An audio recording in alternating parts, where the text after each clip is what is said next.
కేంద్రపాలిత ప్రాంతమైన పుదుచ్చేరిలోని 30 అసెంబ్లీ స్థానాలకు ఫలితాలు వెలువడనున్నాయి. ఇక్కడ 17 మంది జనరల్ అబ్జర్వర్లు, 4 పోలీస్ అబ్జర్వర్లు కౌంటింగ్ ప్రక్రియను పర్యవేక్షిస్తున్నారు. ఇక ప్రతి కౌంటింగ్ కేంద్రం వద్ద వెబ్ కాస్టింగ్, పకడ్బందీ భద్రతా చర్యలు తీసుకున్నారు. కౌంటింగ్ కేంద్రాల లోపల, వెలుపల శాంతి భద్రతల కోసం స్థానిక పోలీసులతో పాటు కేంద్ర బలగాలను కూడా వినియోగిస్తున్నారు. అదేవిధంగా పుదుచ్చేరిలో మరోసారి ఎన్డీఏ కూటమి జయకేతనం ఎగరవేయబోతుందని అంచనా వేస్తున్నారు. People's Pulse exit poll survey వెల్లడించిన వివరాల ప్రకారం ముఖ్యమంత్రి ఎన్ రంగస్వామి నేతృత్వంలోని ఎన్డీఏ కూటమి అధికార పీఠాన్ని నిలబెట్టుకోవడం ఖాయంగా కనిపిస్తోంది. మొత్తం 30 అసెంబ్లీ స్థానాలున్న పుదుచ్చేరిలో అధికారానికి కావాల్సిన మ్యాజిక్ ఫిగర్ 16 నుండి 17 కాగా ఎన్డీఏ కూటమి 16 నుండి 19 స్థానాలను కైవసం చేసుకుంటుందని రాజకీయ విశ్లేషకులు చెబుతున్నారు. ప్రత్యర్థి సెక్యులర్ ప్రోగ్రెసివ్ అలయన్స్ కూటమి 10 నుంచి 12 స్థానాలకే పరిమితం కానుండగా ఇతరులు 1 నుంచి 2 స్థానాల్లో గెలిచే అవకాశం ఉందని అంచనా వేస్తున్నారు.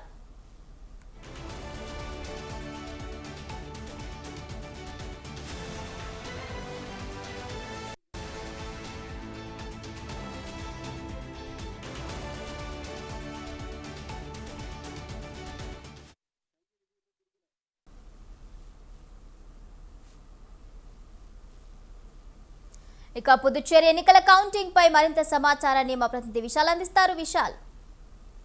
రైట్ భవానీ, దేశంలోని 8 కేంద్ర పాలిత ప్రాంతాలలో ఒకటైన పుదుచ్చేరిలో ఎవరు అధికారాన్ని చేపడతారనేది మరికొన్ని గంటల్లో తేలనుంది. ఇక మొత్తం పుదుచ్చేరిలో 12 లక్షల మంది పైగా జనాభా ఉంటే 9,60,000 మంది పైగా ఓటర్లు ఉన్నారు. మొత్తం పుదుచ్చేరిలో 30 అసెంబ్లీ స్థానాలకు ఏప్రిల్ 9న ఎన్నికలు జరిగాయి. ఇక్కడ ప్రధానంగా ప్రస్తుతం ఇప్పటివరకు కొనసాగిన సీఎం, అదేవిధంగా మాజీ సీఎం, ఈ ఇద్దరు ముఖ్యమంత్రుల మధ్యనే ప్రధానంగా పోటీ నెలకొంది. ఈ ఎన్నికలు కూడా ఈ ఇద్దరు ముఖ్యమంత్రుల మధ్య అన్నట్టుగా కూడా సాగాయి. ఇక ఎగ్జిట్ పోల్స్ సైతం, అంటే ఈ పుదుచ్చేరి పోలింగ్ ముగిసిన తర్వాత ఎగ్జిట్ పోల్స్ సైతం ఎక్కువగా ఈసారి ఎన్డీఏ కూటమికే, ఈసారి పుదుచ్చేరి ఓటర్లు ఎన్డీఏ కూటమికే ఈసారి అధికార పగ్గాలను అప్పచెప్తున్నారన్నట్టుగా కూడా మనకి ఎగ్జిట్ పోల్స్ ద్వారా తెలుస్తుంది. మొత్తం 16 నుంచి 20 సీట్ల వరకు ఎన్డీఏ కూటమి ఈసారి కైవసం చేసుకోబోతుందని కూడా ఎగ్జిట్ పోల్స్ చెప్పాయి. అయితే ప్రధానంగా పుదుచ్చేరి రాజకీయాలు కొంత విచిత్రంగా ఉంటాయి. ఎందుకంటే చివరి వరకు కూడా, అంటే కౌంటింగ్ ప్రక్రియ ముగిసేంత వరకు కూడా కొంత అనిశ్చితి అనేది ఏర్పడుతుంది. అక్కడ కొంత చివరి వరకు కొంత అక్కడ సమీకరణాలు మారి అవకాశాలు కూడా ఎక్కువగా ఉంటాయి. ఎందుకంటే పుదుచ్చేరి ఫలితాలలో కూటమిలే ఎక్కువ కీలక పాత్ర పోషిస్తాయి. ప్రస్తుతం అక్కడ 2 కూటమిల మధ్య ఈ ఎన్నికలు జరిగాయి. ఒకటి బీజేపీ, అదేవిధంగా ఎన్డీఏ, ముఖ్యంగా ఏఐఎన్ఆర్సీ, ఆల్ ఇండియా ఎన్ఆర్ కాంగ్రెస్, అదేవిధంగా బీజేపీతో కూడిన ఒక అలియన్స్ కూటమి, అదేవిధంగా కాంగ్రెస్, డిఎంకే, మరికొన్ని పార్టీలతో కూడిన అలయన్స్. ఈ ప్రధానంగా ఈ 2 కూటమిల మధ్యనే ఈసారి గట్టిగా పోటీ జరిగింది. ఇక తమిళ హీరో అయిన విజయ్ కూడా ఈసారి పుదుచ్చేరిలో ఎన్నికలో పోటీలో ఉన్నాడు. మొత్తం 30 స్థానాల్లో టీవీకే పార్టీ ఈసారి పోటీ చేసింది. అయితే పుదుచ్చేరిలో హీరో విజయ్ ప్రభావం ఏ విధంగా ఉంటుందనేది కూడా చూడాల్సి ఉంటుంది. ఎందుకంటే తమిళనాడులో ఉన్న ప్రభంజనం, అదేవిధంగా తమిళనాడులో ఉన్న ఆ ప్రభావం ఇక్కడ పుదుచ్చేరిలో హీరో విజయ్కి లేదని కూడా రాజకీయ విశ్లేషకులు చెప్పారు. ఇక ముఖ్యంగా ఎన్ రంగస్వామి గురించి చెప్పుకోవాల్సి ఉంటుంది. పుదుచ్చేరిలో ప్రస్తుతం దాదాపు 4 సార్లు ఎన్ రంగస్వామి ముఖ్యమంత్రిగా ఎన్నిక కాబడ్డారు. ఇక ఈసారి కూడా 5వ ముఖ్యమంత్రి పీఠాన్ని అధిరోహించాలని ఎన్ రంగస్వామి చూస్తున్నారు. ఇక ఎన్ రంగస్వామి ముఖ్యమంత్రి రెండు చోట్ల ఈ పుదుచ్చేరిలో పోటీలో నిలబడ్డాడు. ఇక ప్రధానంగా మాజీ ముఖ్యమంత్రి వైతిలింగం, అదేవిధంగా ఎన్ రంగస్వామి ఇద్దరూ కలిసి ముఖ్యంగా తట్టాం చావడి అనే ఒక నియోజకవర్గంలో ఇద్దరు కలిసి అక్కడ ప్రధానంగా పోటీలో నిలబడ్డారు. అయితే ఈ తట్టాం చావడి అనేది కూడా ఒక అంత కీలకంగా నియోజకవర్గంగా ఉంది. ఎందుకంటే అక్కడ గెలిచిన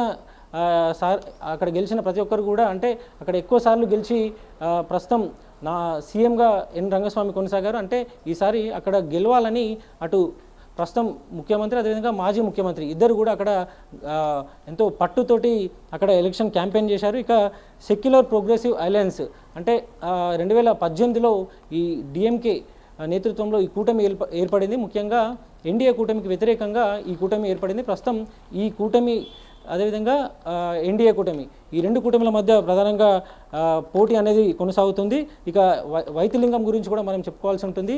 ఈ వైతిలింగం 2 సార్లు పుదుచ్చేరికి ముఖ్యమంత్రిగా కొనసాగారు. ఇక ఈసారి ఎలాగైనా ముఖ్యమంత్రి పీఠాన్ని అధిరోహించాలని గట్టిగానే క్యాంపెయిన్ చేశారు. ముఖ్యంగా అనేక మౌలిక సదుపాయాలు, సంక్షేమ పథకాలు వీటన్నిటికి సంబంధించి హామీలను ఇస్తూ ప్రత్యేకంగా మేనిఫెస్టోను ఏర్పాటు చేసి దాన్ని ప్రజల్లోకి తీసుకెళ్లే ప్రయత్నం చేశారు. అదేవిధంగా కొంత ప్రస్తుతం ముఖ్యమంత్రిగా కొనసాగిన రంగస్వామి మీద ఉన్న కొంత ప్రజా వ్యతిరేకతను కూడా తమ వైపుకు తిప్పుకోవాలని మాజీ ముఖ్యమంత్రి వైతిలింగం కొంత ప్రయత్నాలు చేశారు. అయితే దీనికి సంబంధించి కూడా అంటే ఎవరు గెలుస్తారు, అసలు ఏ కూటమి ఈసారి పుదుచ్చేరిలో అధికార పీఠాన్ని అధిరోహిస్తుంది అనేది కూడా మరికొన్ని గంటల్లోనే తేలుతుంది. ఇక ముఖ్యంగా పుదుచ్చేరి చరిత్రలోనే ఈసారి 91% పోలింగ్ అనేది నమోదైంది.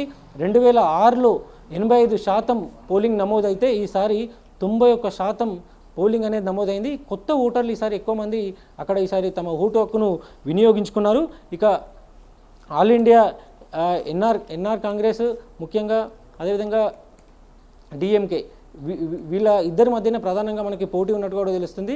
ఇక ఈ 30 స్థానాలలో ఈ 16 సీట్లు సాధించిన పార్టీ ఈ పుదుచ్చేరి ముఖ్యమంత్రి పీఠాన్ని అధిరోహిస్తుంది. అయితే 3 నామినేటెడ్ ఎమ్మెల్యే పోస్టులు ఉంటాయి కాబట్టి ఒక 17 సీట్లను సాధిస్తే వాళ్ళకి ఇంకా ఎలాంటి ఇబ్బందులు లేకుండానే ఈ పుదుచ్చేరి ముఖ్యమంత్రి పీఠాన్ని వాళ్ళు అధిరోహించే అవకాశాలు ఎక్కువగా ఉంటాయి. అంటే సాధారణంగా 30లో మ్యాజిక్ ఫిగర్ 16 అనుకున్నప్పటికీ ఖచ్చితంగా 17 సీట్లు గెలుచుకున్న పార్టీ ఎలాంటి ఇబ్బందులు లేకుండానే ముఖ్యమంత్రి పీఠాన్ని అధిరోహించవచ్చు, అక్కడ అధికార పగ్గాలని చేపట్టవచ్చు. అయితే ప్రధానంగా మొత్తం ఈ పుదుచ్చేరి ఎన్నికల కౌంటింగ్కి సంబంధించి 6 కౌంటింగ్ కేంద్రాలను ఎన్నికల కమిషన్ ఏర్పాటు చేసింది. కౌంటింగ్ కేంద్రాల దగ్గర కూడా ఎన్నికల కమిషన్ కట్టుదిట్టమైన భద్రతలను ఏర్పాటు చేసింది. అయితే ఈవీఎం ద్వారా జరిగిన ఎన్నికలు కాబట్టి మధ్యాహ్నం వరకే, అంటే మధ్యాహ్నం లోపట్నే ఇక్కడ ఎన్నికల ఫలితాలు అనేటివి బయటికి వచ్చేస్తాయి. ఇక ప్రధానంగా ఇక్కడ ఎన్డీఏ కూటమిగా ఈసారి గెలిచిన రాజకీయ విశ్లేషకులు చెప్పినప్పటికీ